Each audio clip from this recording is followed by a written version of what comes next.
Why do we reject the truth? நான் ஏன் சத்தியத்துக்கு எதிராக நான் நிக்கிறேன்? நான் ஏன் சத்தியத்துக்கு புறம்பா நான் வாழ்ந்து கொண்டிருக்கிறேன்? நான் ஏன் சத்தியத்தின் அடிப்படையில் என் வாழ்க்கையை நான் நடத்தல? நான் ஏன் இயேசு கிறிஸ்து சொன்ன வார்த்தைகளுக்கு கீழ்ப்படியாம என் வாழ்க்கையை வாழ்ந்து கொண்டு இருக்கிறேன்னு நீங்களே உங்களை கேட்டுக்கோங்க. எல்லாரும் சொல்றாங்க, don't judge me, don't judge anyone. எந்த வசனம் தெரியுதோ இல்லையோ, எல்லா கிறிஸ்தவனுக்கு தெரிஞ்ச முதல் வசனம் don't judge anybody.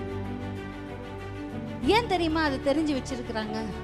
ஏன்னா அவங்க அந்த ஜட்ஜ்மெண்ட் இடத்துக்கு வரத்துக்கு ஏதோ ஒன்று உள்ள இருக்குது.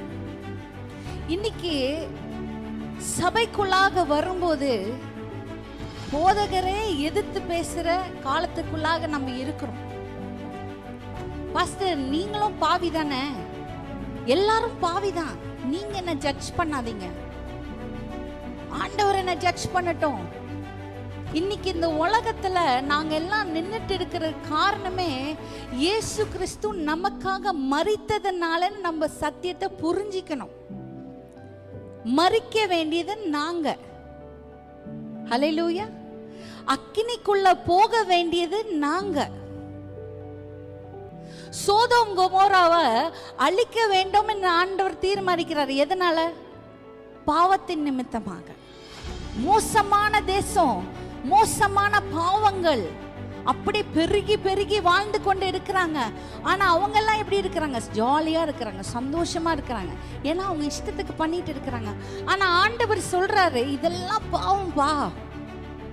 அப்படி வந்து கேட்கிற, ஆண்டவரே கொஞ்சம் தயவு, கொஞ்சமாவது ஏதாவது தயவு பண்ணுங்க, பாருங்க ஒரு 10 பேர் இருக்காங்களா, ஒரு 100 பேர் இருக்கலாங்களா, அட்லீஸ்ட் ஒருத்தனாவது இருந்தா கொண்டு விட்டுருங்க அப்படின்னு கெஞ்சான்.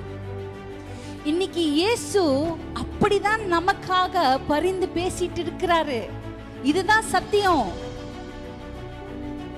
இந்த உலகம் மோசமான நிலைமையில போய்கொண்டு இருக்குது.